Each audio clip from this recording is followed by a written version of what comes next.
आज नवीन निवास ठारे आमर बरण्य नेता विजु जनता दलर सभापति एवं विजु जनता दल संसदीय दलर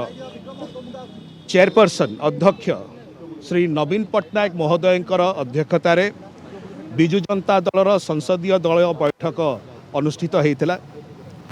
सेठी समस्त सांसद माने उपस्थित रही एवं अनेक गुरुत्वपूर्ण प्रसंग को नहीं आम दलर सभापति आमर नेता श्री नवीन पट्टनायक महोदय आम मानक उद्बोधन देते अनेक गुरुत्वपूर्ण प्रसंग मध्य सबुठारु गुरुत्वपूर्ण प्रसंग होउची ओडिशार स्वतंत्र राज्य पाहिया मान्यता दाबी जो प्रकार भावरे 2 दशंधि ऊर्ध्व विजु जनता दल एवं मान्यवर दलर सभापति श्री नवीन पट्टनायक महोदय सबुबले चेष्टित रही से क्रम आपण यदि देखिए यही जो प्रचेष्टा विजु जनता दलर यही संसदीय जो पार्लियामेंट सेशन आरंभ होगा जाऊँगी 31 जनवरी सेटा को विजु जनता दल जोरदार भाव में उठेब आम मन पकड़ा चाहूँ 2014 जिते भारतीय जनता पार्टी तांको निर्वाचनी इस्तेहार रे कही से माने ओडिशा को स्वतंत्र राज्य पाहिया मान्यता देबे स्पेशल कैटेगरी स्टेट देबे किंतु आज पर्यंत से माने भूली गले से जिनस को उभय केन्द्र रे एवं राज्य रे Bharatiya Janata party double engine सरकार यहाँ दृढ़तार सहित विजु जनता दल उत्थापन करिवो ता सहित यही संसद अधिवेशन रे जो प्रकार दरदाम वृद्धि होईची एवं 6 जनवरी रे जो प्रकार भाव में विजु जनता दलर महा जो एजिटेशन होता से जो प्रकार भाव में स्वतःप्रत भाव में ओडिशार जनसाधारण आसिकी मिसिथिले एथुरु गोटाए जिनस स्पष्ट डबल इंजिन सरकार संपूर्ण भाव में विफल हो जाइए भारतीय जनता पार्टी सरकार एवं ताकू जोरदार करा जीवो एई प्रसंग को संसद ता सहित जो बेकारी समस्या रही ए बेकारी समस्या अत्यंत उत्कट है भारत वर्ष रे ए प्रकार बेकारी समस्या देखा जाई नथिला केबे किंतु आज ये डबल इंजिन सरकार रे डबल माड़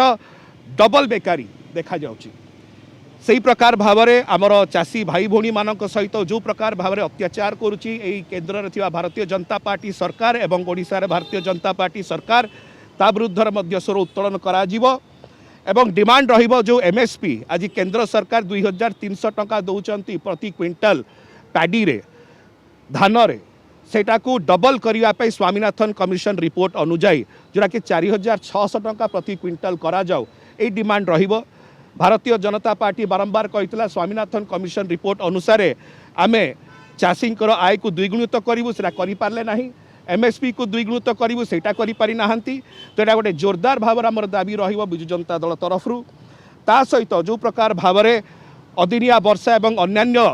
जो नेचुरल डिजास्टर्स जो चाषी मैंने हटहटा होती किसी दिन तले आप देखी आमर नेता लीडर ऑफ अपोजिशन श्री नवीन पट्टनायक महोदय जो प्रकार भाव में गंजाम जिला को जाइथिले एवं चाषी मानकर सेठी दुख बुझीथिले सेही प्रकार भाव में विजु जनता दल यही सब प्रसंग को लेकर संसद रे उत्थापन करिवो पोलावरम एवं महानदी प्रसंग जोरदार भाव में रखाजिवो कोयला रॉयल्टी 10 वर्ष है वृद्धि करा जाय नाही ओडिशा पाई ताकू मध्य उत्थापन कराजिवो ग्रीन टैक्स सबुज टैक्स जोड़ा कि आमर दलर सभापति श्री नवीन पट्टनायक महोदय तांकर मुख्यमंत्रित्व समय कही आसीथिले सेटा मध्य रखाजिवो राष्ट्रीय राजमार्ग कोस्टल हाईवे हेल्थ व्यवस्था को लेकर एम्स हॉस्पिटल संबलपुर कोरापुट एवं बालेश्वर ठारे आमर आदिवासी भाई भौणी मानकर 139 कम्युनिटी को अपर्यंत एसटी लिस्ट में सामिल करा जाए नहीं से प्रसंग हो मुंडारी भूमि कुई सौरा को 8म अनुच्छेद संविधान रखापी केन्दुपत्र उपर जीएसटी संपूर्ण छाड़ ता सहित रेलवे कनेक्टिविटी मोबाइल एवं डिजिटल कनेक्टिविटी एवं अनेक प्रसंग रही जहाँकि आप देखिए विजु जनता दलर समस्त सांसद माने जोरदार भाव में उत्थापन करेंगे एवं शेष में आमर दलर सभापति आम को कही जे 4.5 कोटी ओडिशावासी स्वर है कि प्रकार भाव में आमे संसद रे जोरदार भाव में ए केंद्र सरकार विरुद्ध रे आमे लड़िबू एवं कौ प्रकार भाव में जो नार्य दाबी रही ओडिशावासी उचित भाव में प्रतिपादित हो पार ये डबल इंजिन डबल धोका सरकार विरुद्ध रे ये जो संग्राम अच्छी लड़ाई अच्छी यहाँ संसद रू नहीं पूरा पल्ली पर्यंत चली संसद अधिवेशन आप देखा मिले वन नेशन वन इलेक्शन को लेकिन दलर स्टैंड कौन रहिबो वन नेशन वन इलेक्शन को लेकर अबिका आप जानते जेपीसी चली जेपीसी आमर मान्यवर सांसद श्री मानस रंजन मंगराज महोदय अच्छा एवं जेपीसी दल तरफ स्पेसिफिकली आमर जहाँ स्टैंड रही जेपीसी रखा एवं जेपीसी पर जिते फ्लोर ऑफ द पार्लियामेंट रे आसीबो आमर दलर सभापति निर्देश क्रमे उचित समय उचित भाव में सबू विषय को रखा यहाँ आपण पाखक आसो जदि ये सब जिन आम मीडिया सामने कहीदेबू ताले जेपीसी रे कौन कह पार्लियामेंट रे कौन करा सो जेपीसी चली जेपीसी रे बिजु जनता दल तार स्टैंड स्पष्ट कर परवर्ती समय पार्लियामेंट रे रखा जूम रे आम सहित थे ऑनलाइन रे थे आपको वीडियो आसी आप देखिपारे ऑनलाइन आम सहित थे गोटे ट्राइबल रो गोटे बड़ प्रोग्राम चलता 20-30 हजार लोक